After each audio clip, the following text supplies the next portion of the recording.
ગુજરાતનો વિકાસ, ગુજરાતનો વિશ્વાસ.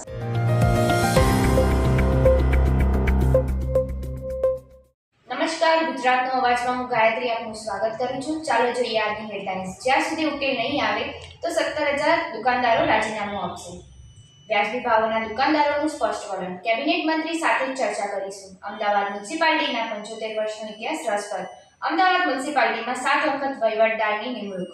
રાજ્યના પૂર્વ મંત્રી બચુ ખાબડના પુત્ર બળવંત ખાબડની મિલકતો ઉપર જીએસટી વિભાગે બોજ દાખલ કર્યો. દેશમાં બેરોજગારીનો દર 6 મહિનાના ઉચ્ચ સ્તરે. ખેડૂતોનો એક જ સૂર, સર્વે વિના વળતર ચૂકવો. બેંક ધિરાણ માફ કરો, કૃષિ સહાય પેકેજ જાહેર થાય તે પહેલા જ રાજ્યભરમાં વિરોધ વંટોળ.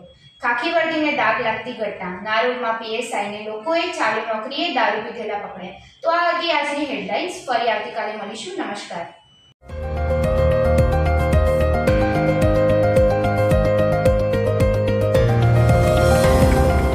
ગુજરાતનો સાથ, ગુજરાતનો વિકાસ, ગુજરાતનો વિશ્વાસ.